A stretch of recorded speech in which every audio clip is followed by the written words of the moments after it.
You never told the full story. Not because you did not have words for it, but because some of what happened to you occurred in spaces where there were no witnesses, in private conversations that left no record, in moments behind closed doors where what was said or done or decided about you happened without anyone else present to confirm what you experienced.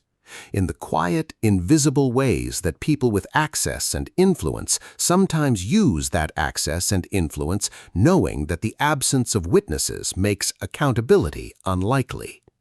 And you carried it. Not loudly, not in a way that demanded immediate attention or justice or acknowledgement. You carried it the way people carry things that cannot be proven, that will not be believed if spoken too directly, that exist in that painful space between your clear knowledge of what happened and the world's inability to verify it. You made peace with the possibility that what was done to you in secret might simply stay in secret, that the person responsible might simply continue unbothered while you quietly rebuilt what their hidden actions damaged. I want to tell you something today that I need you to receive carefully, not as fuel for bitterness or as permission for retaliation, but as genuine spiritual reality that has implications for how you carry yourself from this moment forward. God saw it, every single moment of it. Not in the vague theological sense of an omniscient presence that technically observes everything without genuine engagement, in the specific, attentive, morally serious sense of a witness who was present, who understood exactly what was happening and why, who registered both the action and the impact, and who has not forgotten a single detail of what occurred in those private spaces where you were alone with what was being done to you. Nothing done to you in secret was actually done in secret. There was always a witness, and that witness keeps records. Stay with me until the end, because what I am going to share about what that witness does with what was seen and what your role is in what comes next is going to require something specific from you that I want to make sure you are prepared for. Drop an amen in the comments right now if something was done to you in a private space that left no public record but that you have never forgotten and never fully been able to make peace with. Like this video because this word needs to reach every chosen one who has been carrying the weight of something witnessed only by God and needing to know that witness was sufficient.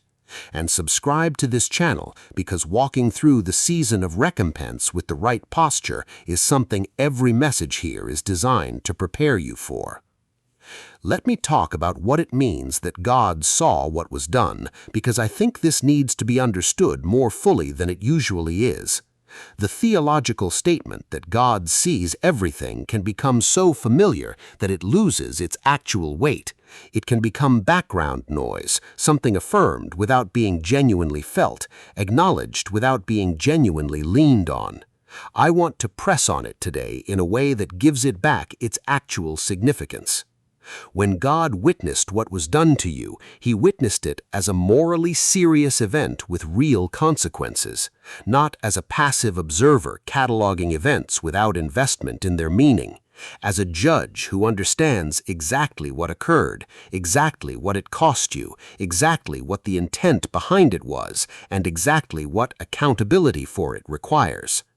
This means that the absence of human witnesses to what happened to you does not create an accountability gap. It simply means the accounting happens through a different mechanism than public exposure or legal consequence. The mechanism it happens through is the one that operates in the realm where God's direct involvement is not filtered through human institutions or human witnesses or human processes for determining truth. That mechanism is slower from a human perspective. It does not always satisfy in the time frame we need it to satisfy, but it is more comprehensive and more precise than anything human accountability processes can produce, because it is not limited by the absence of witnesses or the difficulty of proof. It already has everything it needs. Now let me address what public recompense actually tends to look like, because this is where clarity matters enormously for the right posture. Public recompense does not always look like the person who hurt you being publicly exposed in exactly the way that would feel most satisfying to you. Sometimes it does. Sometimes what was done in secret genuinely does come to light through processes entirely outside your control or involvement, and the exposure produces a kind of public acknowledgement of what occurred that validates your experience in ways that private knowledge never could. These moments happen, and when they do, they tend to feel significant. But public recompense also sometimes looks like your own life becoming so visibly fruitful, so clearly blessed, so undeniably different from what their hidden actions were designed to produce, that the contrast itself becomes the public statement. When the person who worked against you in secret watches what your life has become, when the visible trajectory of your story contradicts every outcome their private actions were designed to engineer, that contradiction is itself a form of recompense. It does not require their public exposure. It simply requires your public flourishing. And sometimes, public recompense looks like the person who hurt you in secret experiencing in their own life consequences that are entirely disconnected from your story in any traceable way, but that are connected at the level that only God and you and they will understand. Where something in their own circumstances shifts in a way that requires no explanation from you and no involvement from you, but that carries the unmistakable quality of a debt being settled by a creditor who was present for the original transaction. Drop an amen in the comments right now if you are releasing the specific form you have expected recompense to take and trusting the form that God has already scheduled. I want to speak now to something that the weight of what was done to you in secret has probably been doing to you over time, because it needs to be named honestly. Carrying knowledge of an injustice that cannot be proven is one of the heavier things a person can bear. There is a specific psychological and spiritual weight that comes from knowing something true about your own experience that the world cannot verify.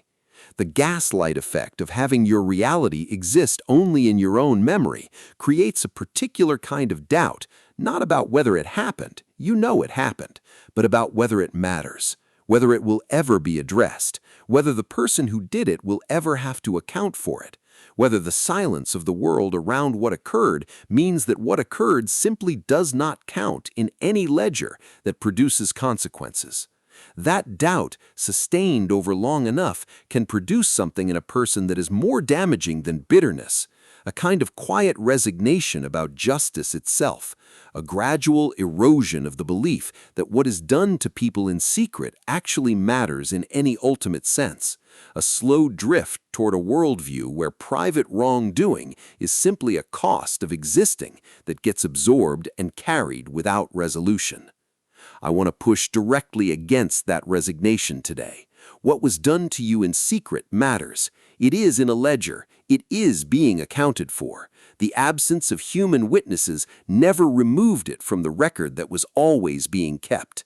And the recompense being scheduled is not symbolic or approximate. It is specific to what actually occurred, in the same way that what occurred was specific to you.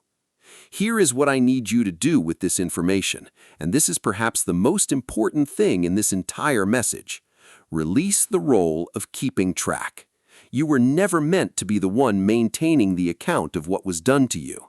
The weight of remembering every detail, of tracking whether consequences are materializing, of watching the person who hurt you for signs that accountability is arriving, is a weight that was never assigned to you.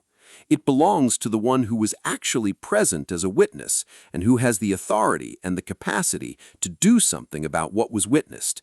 Every moment you spend maintaining that account yourself is a moment you are carrying something that was always meant to be held elsewhere. And that weight, accumulated over time, costs you things that the original injustice never had the right to cost you. Your peace, your forward movement, your capacity to be fully present in your own life rather than partially present, while a portion of your attention remains fixed on what happened and whether it is being addressed. Release the account, Not because what happened does not matter, because it matters enough to be handled by someone who can actually do something about it, rather than carried by someone whose carrying of it changes nothing about its outcome. This release is not the same as pretending it did not happen. It is not the same as forgiving in a way that minimizes what occurred or removes the weight of it from the person responsible. It is simply the decision to put the ledger in the hands that were always meant to hold it, and to stop using your own hands for something they were never equipped to carry indefinitely. Father, I come before you on behalf of every chosen one who has been carrying the weight of something done to them in a private space that left no public record. I thank you that the absence of human witnesses never created an absence of witness, that every private moment of what was done to them was fully seen, fully understood, fully registered in a record that does not lose details or misplace accounts. I pray for the genuine release of the role of keeping track, for the courage to place the ledger in the hands that were always meant to hold it, and for the peace that follows when something too heavy to carry indefinitely is finally set down in the right place. I declare that the recompense is already scheduled, that the form it takes may not be what was imagined, but that it will be specific to what actually occurred, comprehensive in a way that human accountability processes could never achieve, and arriving at the appointed time that was set from the moment the original wrong was committed. I declare that what was done in secret was never actually done in secret, and that the witness who was always present has not forgotten and is not finished. In Jesus' mighty name, amen.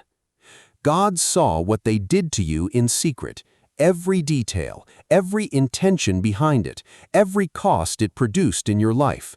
Nothing was hidden from the witness who was present in the private space where it happened, and nothing about what was seen has been forgotten or misfiled or deprioritized in a way that removes it from what is being accounted for.